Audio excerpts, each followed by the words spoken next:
Hello, everybody, and welcome to Cinema Savvy. It's myself, George, joined by Theo once more as we bring you a review on Licorice Pizza. I want to say, it is a new film. It's come out on New Year's Day here in the UK, and it's just hardly been showing anywhere till the last week, the last 2 weeks, and it's just took a little bit longer for us to get this video out. So that's going to be maybe a rant that comes at some point. I'm joking. Theo, how are we tonight? It's been a while, but I'm glad to get you on for this. Yeah, nice to see you, mate. Hope you had a good Christmas and a good New Year. Although I know you have just been telling me it took you 4 weeks to try and get to see this film, banging on the door of every Cineworld within a 20-mile radius of where you live. It's just it's been tricky. Not Christmas, just seeing when I think you got a genuine indie film you want to watch, and the cinemas are advertising it, but they just decide not to show it. I think just is one of those things where it's just like I wish somewhere I just live somewhere else for a short amount of time. But no, I hope you had a lovely Christmas as well. And as I said, it's still only January. It feels like we're a lot later into the year. We did a video on Sunday announcing everything for the year, so it feels like I'm in March, even though we're not. So do check that out for some big announcements. They're on our social medias. But yes, talking Licorice Pizza. We're not going to do. I mean, there's not really spoilers to say. It's not a big release. This is going to be a short review. So do keep aiming for. But if you have had the chance to see it, we want to know your thoughts. Do comment them below. Your thoughts on Paul Thomas Anderson as well. Hit that like button. Do subscribe. We've got some channel goals working towards. And you may have seen the Oscar logo has returned. We're going to get a little bit of an Oscars chat in here as well, because I think it's fair to say we're now on Oscar season. And if you don't follow us, please do. We've been boosting those social media numbers. We've got some more things happening on there. That's Twitter at cinema_savvy, Facebook and letterboxd.com/cinema_savvy, and we have a link to TeePublic in that description below. But I mentioned Paul Thomas Anderson, and I think that's a really good starting point, because I have only seen two of his films. I know his space before we hit live. I've seen There Will Be Bloods and Phantom Thread. And if I'm being completely honest, I didn't like either of them. But I have only seen There Will Be Blood once, and it was bloody hell, 8 years ago now. So that's one I probably will look again in the future. But I'm just curious, though, what is your sort of thoughts on him as a director, or like any of his films you enjoy? I'd say I'm a middling fan of Paul Thomas Anderson. Like Phantom Thread obviously was the last one. I can respect why people love Phantom Thread, but it wasn't for me at all, to be honest. I think I love the way that he can jump from genre to genre. Like my favorite films of his are Punch Drunk Love and Boogie Nights, which I think Licorice Pizza is more of like a spiritual sort of sister to those films, which is why I'm drawn more to a film like this than I am to the likes of There Will Be Blood, which I did enjoy as well. I think The Master as well would be right up there for me. Yeah, and that's a really good point you mentioned there. Sort of getting into this, talking Licorice Pizza. This is a film where I'm trying to think. You dropped me a message on Facebook when we spoke about it. You kind of described it as a film where sort of nothing happens, and we don't mean that in a nasty way, but there's a certain type of genre where I compared it to Super, by the way, which is a bit unfair, but kind of I like these. It's like a chilled out film you can just like watch with your mates. It reminds me a lot of Once Upon a Time in Hollywood, where the film is about just the lives of these very ordinary people. There's nothing extravagant at hand. It is almost just this character piece on individuals, and those kind of films I actually really enjoy. And I don't know if there's a term or genre name for them. Hangout film, I would call it. They're hangout movies. Yeah. That's honestly my favorite genre of film, to be perfectly honest. That's why I love Once Upon a Time in Hollywood. Like, I think it's sort of in the same vein of like Anything Linklater as well, with like Everybody Wants Some, which I absolutely love. It's one of my favorite films. Dazed and Confused as well, and even sort of Boyhood. Like, you're spending time with characters rather than engaged in plot, and it's like being transported to a world rather than, being told what's happening on screen. And I love being so involved in that, and I think that's why this is just one of the best films I've seen for some time. No, that's absolutely fair. I'm glad you've said that as well, because I think they are quite fun in their own place. And this one, because I guess I've not seen many of his films, I kind of was a bit nervous. But I remember when this film got announced, I don't know if you've seen it online, that the Prince Charles Cinema in London were given a print of the trailer, and like no one knew this film kind of existed. They just knew at some point this year there was going to be a new Paul Thomas Anderson film.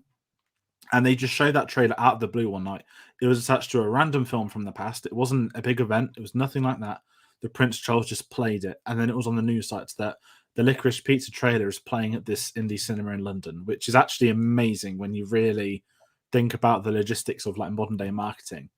and then they had to confirm in a statement, yes, we've got a print of the trailer, yes, we're showing it to before some of our screenings. And I didn't see the trailer for this until it was on the cinema before the films I was watching. But as I said, because I didn't enjoy the other two, I was a bit nervous. But with this one, I think after we spoke, I think I got a bit more hyped. I think when you spoke about, what the film's about and what the kind of film is, that just adds a lot more to these kind of things. And this, you mentioned, it's a character piece. I guess we're best off straight away talking about the main two. Of course, we have Alana Haim playing the role of Alana, and I keep getting the actor wrong. Obviously, Cooper Hoffman is making his debut, not Dustin Hoffman, because I keep saying that for some reason to people. Of course, the son of the late great Philip Seymour Hoffman, and he's a spitting image of his dad. I know a lot of people said that it's his film debut. I think, is it her film debut as well? As actor, I know that she's a musician, and these two together, it's really amazing because, I mean, they're both, I think, phenomenal in their own rights of their characters. That obviously the film is essentially their relationship with one another, starting off as friends. I know we'll probably need to bring the age thing into it because that has been a heated discussion online. I have seen it's a big thing that he's playing the role of a 15-year-old, she's playing the role of a 25-year-old, and obviously it's a bit pedo-y. I guess we can just say that off the cuff, and that is a big part of the film. There's no like hidden, oh, it's fine. It is a film that does center around that age difference. Yeah, but it's talked about. Like it is obviously discussed. Like there's the great scene when she's talking to her sister and she's like, "Do you think it's weird that I hang out with Gary and his friends?" And she's like, "Well, it is whatever you think it is at the end of the day." I just think, age gap wise, I'll just say what I think now, I suppose, which is it's less of a hard romantic relationship that you would see and everyone would be like, "Whoa, that's not right." It's more of a crush thing, isn't it? Like all the way through.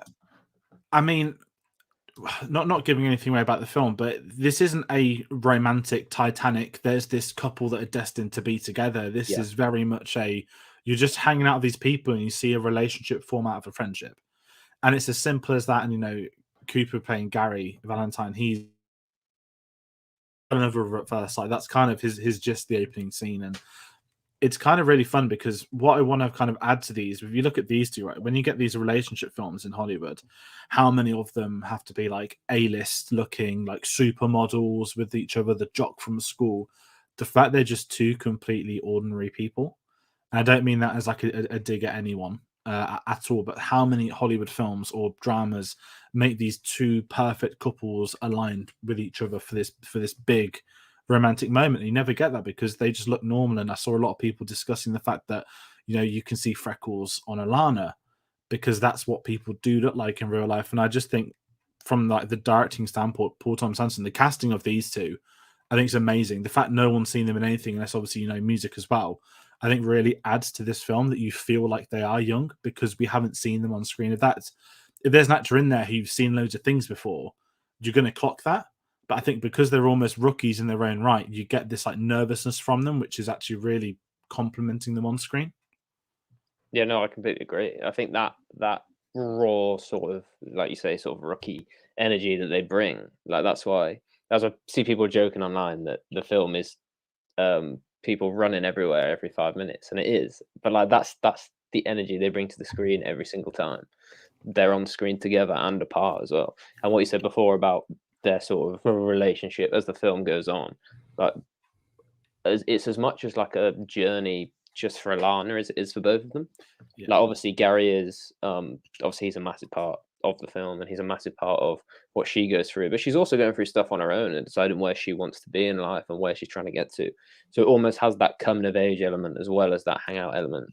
And like what you're saying about casting, like obviously PTA can cast who he wants, I suppose. Obviously he knew Alana Haim anyway, and he knew Cooper Hoffman anyway. So casting is never really going to be something where people, to him anyway, where people are like, oh, you should cast this person or this person because he's been around the block long enough to do, to be honest, whatever the fuck he wants now.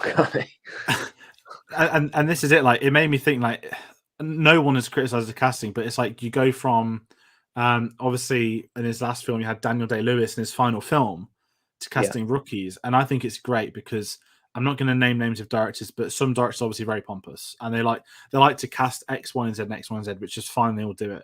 But then for someone to say, "Oh yeah, I'm just going to make this completely," I mean, this couldn't be any more different than Phantom Thread, so it's irrelevant to what I'm saying. But the fact, as you said, he can switch up a genre on the spot, and he switches up the cast with that as well. Like this is, as much as this film is the lead of those two, which it is, this has an outstanding ensemble, and it doesn't feel like an ensemble. And like the kind of hangout films you mentioned, I'm comparing this to Superbad because all these incredible actors and characters pop up, and you get like 10 minutes with them each, maybe.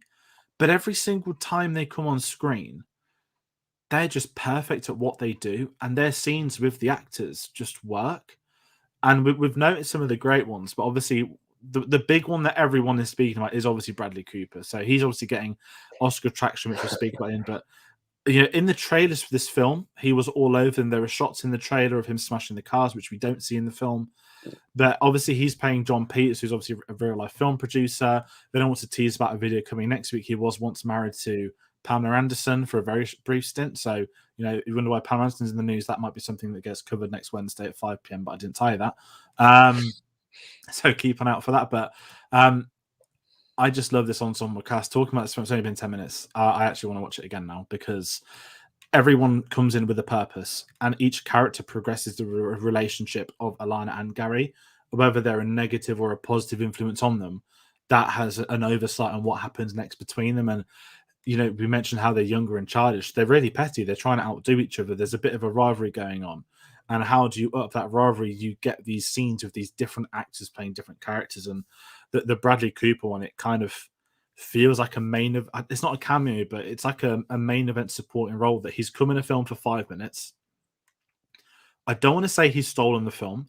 I think that's a compliment to how great this film is and these young actors, that he doesn't steal it. But I think 90% of the time, that 5 minutes of Bradley Cooper would be talked about, and it will be talked about for many years to come. I don't know what your thoughts are on that as well.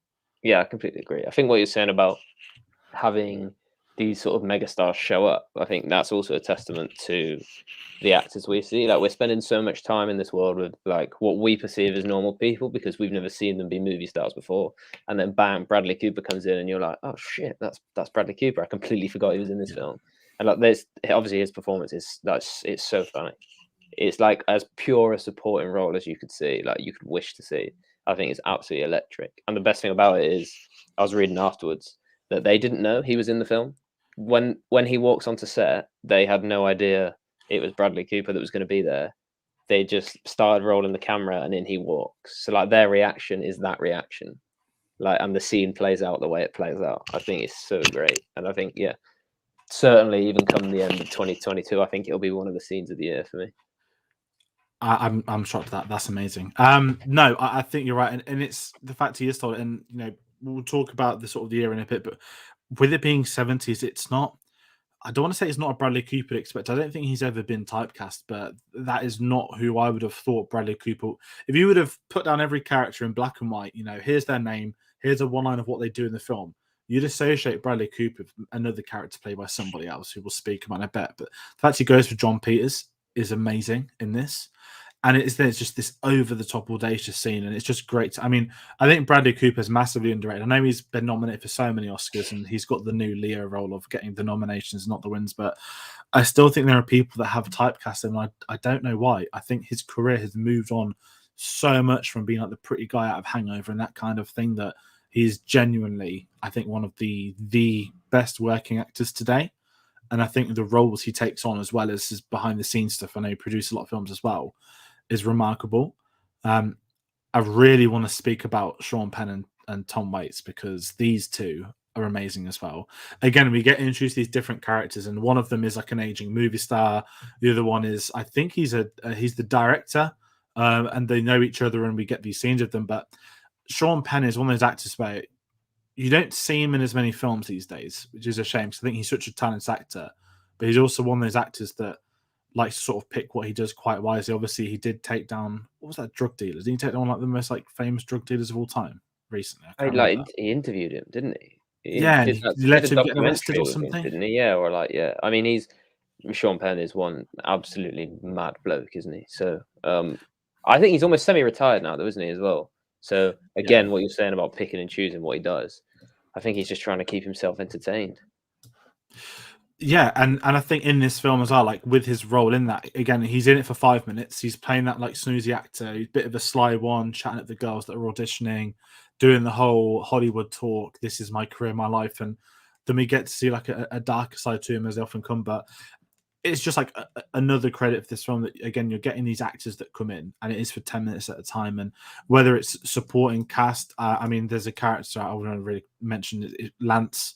I always forget the actor's name. He's been in so many things. I think a lot of people know him from Disney stuff. He's been in Curb Your Enthusiasm. He's right at the start of the film, and he has one of the funniest scenes that involves a like Jewish dinner at a table. Without giving that scene away, if you've seen it, you'll know his speech. And again, like everyone that comes in just serves this great purpose. And I know as well, you want to mention the character of the casting agent, Mary, who's played by Harriet Sansom Harris, another one that comes in and steals it as well. Yeah, absolutely. Yeah, that scene is. I obviously don't want to give the scene away, but obviously they go to a casting agent to see if they can get representation. And just even the way PTA moves the camera in that is just hilarious. The absolute close-ups on her face as she's ripping these two poor kids apart almost as well. It is just so funny. And yeah, again, what you're saying about going back to rewatch it, I think it's something I would add as well. Like I can't wait to sort of go back and get engrossed in that world again, to be honest. Yeah, and speaking of that world, let's go into a little bit of that. So obviously, it's set in the thanks to a James Bond reference, we know it's set in 1973. So we know what films playing in the cinema that year. Here's a really interesting thing. So I've kind of had this chat before. The 80s is obviously like the most. Would you say the most popular decades? Is that a fair way, not of history, but of like the medium, because the films all came out in the 80s and everyone from that era grew up and set so many of their films back in the 80s. I think the 70s is a very underrated time period. So many of them jump to the 60s and don't touch the 70s. But PT sets this in the early 70s. And okay, it's very close to Once Upon a Time in Hollywood in theory, but being able to spend time, like it's these little things like the cars going by, the shops. You know, a big part of this film is waterbeds, and you remember the waterbeds craze that went on for however many years and all that kind of stuff. He's picked a time period that's really interesting because on paper this film could have been set in any year of any decades of the last 50, 60 years. It doesn't really matter, but he picked the 70s for specific reasons. And I must say the music is great in this, and they don't just use every famous 70s song that everyone's going to know. There's a couple of big ones in there. Obviously, you get Bowie at some point, but I feel that he's picked this film based on maybe some stuff he grew up with, some of the era he remembers. And I know that a few of these characters are based off real life people as well. Yeah, no, I agree. Like I think he said himself, like in interviews and things like that, like the character of Gary and almost the idea of the sort of main plot-ish of the film was him walking past the school and seeing a younger boy trying to hit on someone much, much older, and it just made him laugh. So yeah, it's obviously going back to what he knew and what he grew up with, isn't it? And yeah, it's an ode to PTA's own sort of teenagehood, I guess. Like I don't actually know how old he is, to be honest. I don't know.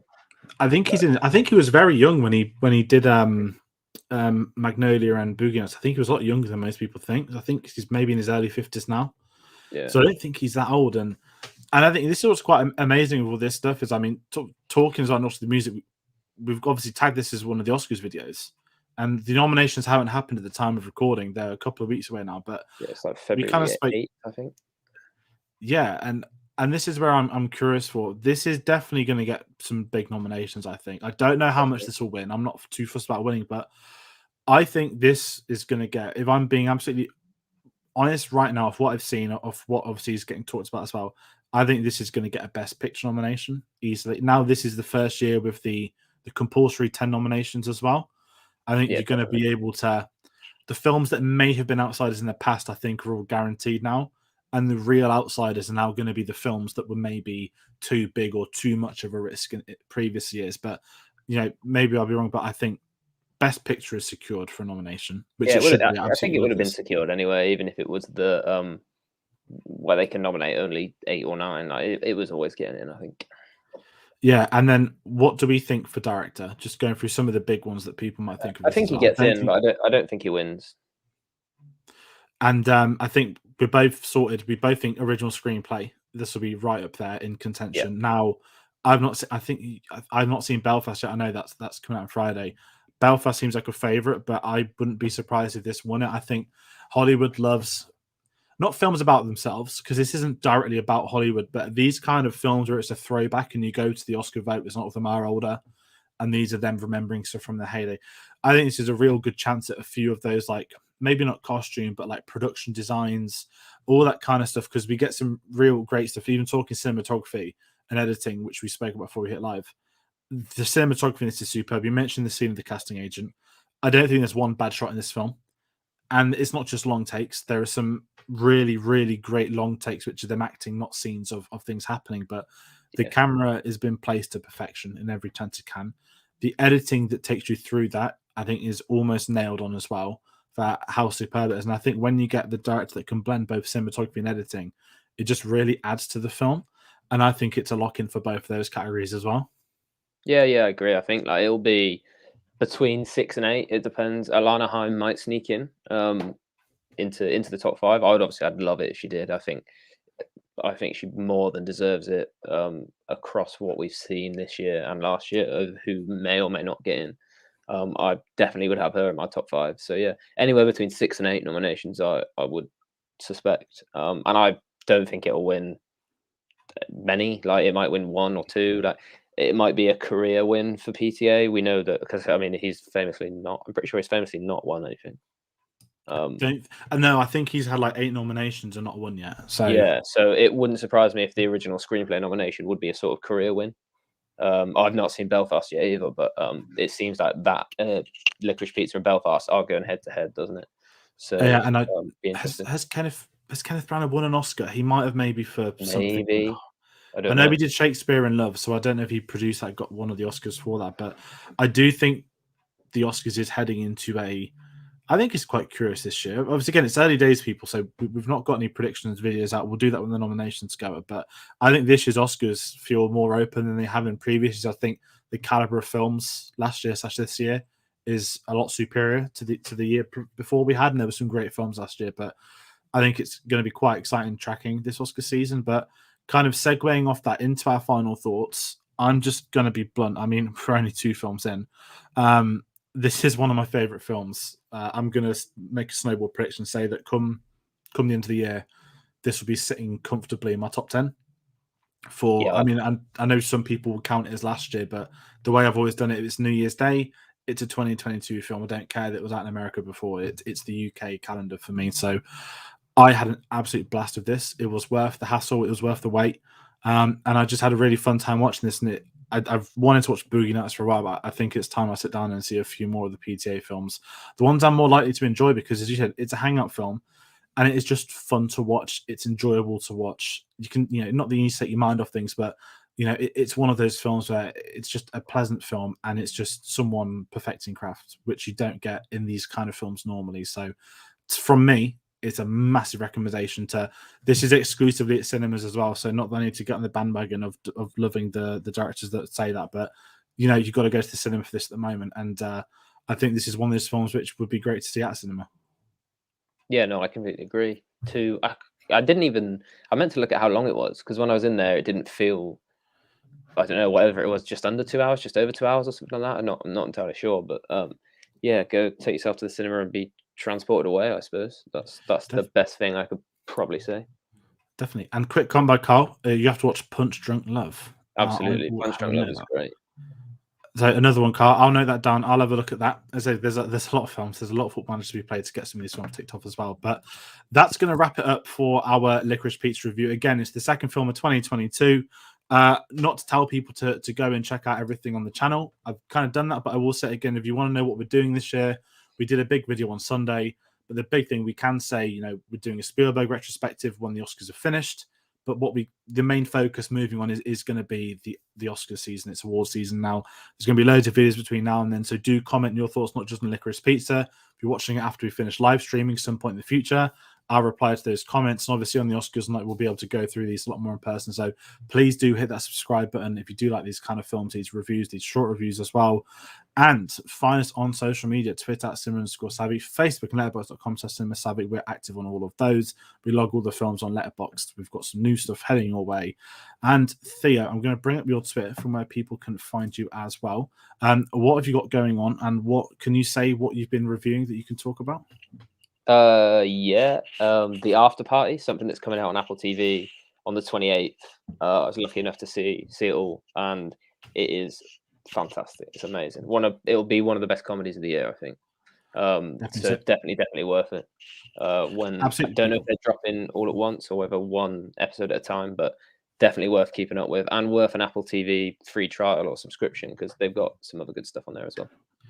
No, definitely. As I said, you did jump on Ted Lasso last year, which was great to do, and is kind of Apple's headliner at this point in time. But everyone do follow Theo on Twitter. We've got a link in the description below as well. And once again, I always appreciate you coming on for these. I know you're a big follower of award season as well. So for anyone that does like award season, we've got a couple of films coming this week. Now, again, Oscar season hasn't properly started. Well, it has started, but the nominations aren't out. So I'm going to be ballsy and say there's a Nightmare Alley review coming this Saturday. Obviously, it's out in the UK this Friday. Whether or not I get that Oscar nominations, we don't know. But I need to see it first, because it might not.